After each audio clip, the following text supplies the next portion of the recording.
बिस्मिल्लाहिर्रहमानिर्रहीम। अस्सलाम वालेकुम। कैसे हैं आप तमाम लोग? यकीनन अच्छे से होंगे और खैरियत से होंगे। मैं हूं समीना जलील और आप देख रहे हैं अपना प्रोग्राम लज़्ज़त बाय मेट्रो। जनाब बिल्कुल, और आप तमाम लोगों को वेलकम कहेंगे। सबके लिए बहुत सारी दुआएं हैं, बहुत सारा प्यार है और बहुत सारी दुआएं इसीलिए देते हैं हम कि ताकि आप तमाम लोग हमारे प्रोग्राम को देखते रहें, पसंद करते रहें।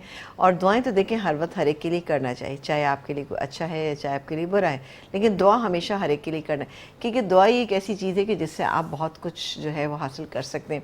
और इसी तरह से ज़िंदगी को अगर आपने अच्छे से जीना है तो आपने हिम्मत रखनी है, क्योंकि हिम्मत एक ऐसा हथियार है जिससे सारी जंगें आप लड़ सकते हैं। हिम्मत होना चाहिए इंसान के अंदर, क्योंकि हिम्मत एक ऐसी चीज़ है कि जो भाई आप रखेंगे तो आप कहीं पे भी अगर आप लेट डाउन हो रहे हैं तो वहाँ पे आप इंशाल्लाह ताला अपनी जगह बना लेंगे। लेकिन ये कि आपने हिम्मत रखनी है इंशाल्लाह। तो ज़ाहिर है आप अपनी वर्क प्लेस में हो या फिर आप कहीं पे भी हो, घर पे हैं, लेकिन आपको ये तमाम काम जो होते हैं, कभी कभी ऐसा होता है कि आपकी मर्ज़ी के ख़िलाफ़ भी बहुत सारी चीज़ें होती हैं, लेकिन आपको ज़ाहिर है बहुत कुछ सहना पड़ता है, बहुत हिम्मत करनी पड़ती है, फिर जाके सारी चीज़ें जो है वो बहुत ही अच्छी और बड़ी बेहतरीन हो जाती हैं। अल्हम्दुलिल्लाह अल्लाह ताला ने इंसान को बनाया इसी तरह से कि वो हर जगह अपने आप को जैसे कहते हैं ना एडजस्ट कर लेता है। और एडजस्ट करने की सलाहियत जो है ना वो मैंने देखा ज़रा सा लोगों में होती ज़रूर, लेकिन कम कम लोगों में होती है। और कुछ लोग बहुत अच्छे से एडजस्ट कर लेते हैं, कुछ एडजस्ट कहीं करते हैं कहीं नहीं करते हैं। लेकिन कुछ जगह ऐसी होती है जैसे घर में अपने मियाँ बीवी का रिश्ता है, अपने इन लॉज के साथ रिश्ता है, उसके लिए आपको बहुत एडजस्टमेंट की ज़रूरत होती है। फिर क्या है वो चीज़ें अपने आप ही बेहतर होती जाती। इसी तरह आप अपने वर्क प्लेस पर होते हैं तो आपको बहुत सारी चीज़ें एडजस्ट करनी पड़ती हैं। आपके इर्द गिर्द कुछ लोग अच्छे हैं, कुछ लोग बुरे हैं, किसी से आपकी बन रही है, किसी से आपकी नहीं बनती है, लेकिन ऑब्वियसली आपको एडजस्टमेंट करनी ही पड़ती है, क्योंकि ज़ाहिर है आपको काम चलाना है ना। बहरहाल आप तमाम लोगों को मैं इसलिए सारी बातें बताती हूँ, और दिल चाहता है कि क्योंकि आप हमारी एक फैमिली का हिस्सा हैं, तो दिल चाहता है कि आपसे कुछ वो गुफ्तगू भी कभी कभी की जाए जो कि हम नॉर्मली खानों से हट के करते हैं। क्योंकि देखें खाना पीना जो एक ऐसी चीज़ है कि जो हर वक्त चलता है, यानी खाना पीना दिन में अल्लाह ताला ने ख़ुद भी 3 दफ़ा कहा है, सुबह दोपहर शाम। और कुछ लोगों के यहाँ तो शाम की चाय पे भी एहतमाम किया जाता है। तो बहरहाल अल्लाह ताला सबको खुश रखे, अच्छा रखे, सबके कामों में बहुत सारी बरकतें डाले, क्योंकि काम में बरकत होती है, टाइम में बरकत होती है, तो जनाब आपकी चीज़ें आप बहुत अच्छे से पूरी हो जाती हैं। आज क्या बनाने जा रहे हैं? आज हम आपको 2 चीज़ें बनाना सिखाएंगे। अच्छा, वैसे भी आपको पता है कि रमज़ान के बाद का जो महीना, शव्वाल का महीना जो होता है, पूरा महीना ही हम लोग ईद बनाते रहते हैं ना। होता है कि नहीं होता? हमारी एक बड़ी अच्छी आदत है, हमने पूरे महीने रोज़े रखे तो हम पूरे महीने ईद बनाएंगे। अब पूरे महीने ईद बनाने का क्या मतलब है? ज़ाहिर सा बच्चे स्कूल भी जा रहे हैं, आप भी काम पे जा रहे हैं, हस्बैंड भी ऑफिस से जा रहे हैं, लेकिन क्या होता है कि वो ज़रूर कहीं वीकेंड के ऊपर किसी गेस्ट को आना होता है, या आप कहीं गेस्ट बन के जाते हैं, तो कहीं कहीं कुछ छोटा मोटा एहतमाम आपको भी करना पड़ता है। कभी आपके घर कोई आया है तो आपको ज़ाहिर एहतमाम है। तो एक झटपट सी रेसिपी है, वैसे तो लबे शीरी कहलाती है, लेकिन ये कि लबे शीरी की बड़ी कोई झटपट सी रेसिपी है। आप देखिएगा आपको अच्छी लगेगी, क्योंकि शीर खुरमा आपने बना लिया और इसके अलावा आप और बहुत सारी चीज़ें बना चुके होंगे, हलवे भी बना लिए, सारी चीज़ें। तो ज़रा सा शीर इस पे आ जाते हैं कि लबे शीरी जो है सिंपल सा कैसे बनाया जाएगा, बट ठंडा करके खाएंगे तो इंशाल्लाह आपको ये बहुत ही अच्छा और बहुत ही अमेजिंग लगेगा। इसके अलावा हम एक और चीज़ बना रहे हैं यहाँ पे, फ़िश का कोरमा, फ़िश कोरमा करी। अब कोरमा किस तरह से बनेगा? फ़िश का कोरमा, ये मेरे पास फ़िश जो है ये बोनलेस फ़िश है। अब बोनलेस फ़िश मैंने इसलिए ली है, अच्छा इसमें एक आपको हड्डी भी नज़र आएगी। हड्डी इसलिए ली है ताकि आपकी ग्रेवी जो है उसके अंदर जो है मसाले में टेस्ट जो है वो बहुत अच्छा सा आ सके। और ये भी क्विक रेसिपी है, इसके साथ आप प्लेन राइस बनाएगा तो आपका मील जो है वो कंप्लीट हो जाएगा। बाद में आप मीठा भी खा सकते हैं। और फिर हो सकता है कुछ लोग मुझे ये बात कहें कि जी आज आपने दूध वाली चीज़ क्यों बनाई है फ़िश के साथ? तो भाई ये कोई इतनी बहुत सारी नहीं है। और एक चीज़ मैं बता दूं, मैंने भी बहुत इसके मुतालिक पढ़ा भी है, बहुत देखा भी है, रिसर्च की है कि जनाब वो फ़िश जिससे कि कोई एक बीमारी जो है वो हो जाती है, वो फ़िश पाकिस्तान में पाई ही नहीं जाती। लेकिन ये कि आप देखें जैसे बंगालीज़ हैं, बिहारी हैं, ये कितना फ़िश खाते हैं, लेकिन ये तो नहीं कि दूध की चीज़ें तर्क कर देते हैं या दूध की चीज़ें नहीं खाते हैं या चाय नहीं पीते हैं, लेकिन फिर भी एहतियात थोड़ा बहुत कर लें तो अच्छी बात होती है। लेकिन ये कि मैं एक चीज़ बताऊं कि ये फ़िश होती ही नहीं है पाकिस्तान के अंदर ना। और हम इतने मसालों के साथ चीज़ों को बना रहे थे, हमारे वो बिल्कुल सिस्टम नहीं है कि हम बिल्कुल स्टीम की हुई फ़िश खाएँ या हल्की सी रोस्ट की हुई खाएँ, या थोड़ा सा आप देखते हैं हमारे यहाँ फुल टेंडर कुछ लोग जो हैं वो नहीं पसंद करते कि फ़िश को बहुत ज़्यादा पकाना नहीं। फ़िश को तो वैसे भी आप बेचारी को ज़्यादा नहीं पका सकते, क्योंकि क्या है कि फ़िश इतनी सेंसिटिव होती है कि वो जल्दी गल के ख़राब हो जाती है, इसलिए जो भी मसाला आप बनाते हैं उसको पहले से आपको अच्छा कुक करना होता है। जैसे कि आज मैं यहाँ बनाऊँगी कोरमे का मसाला बनाऊँगी, बहुत ही डिफरेंट सा मसाला बनेगा, लेकिन क्या है कि फ़िश उसमें आखिर में पड़ेगी।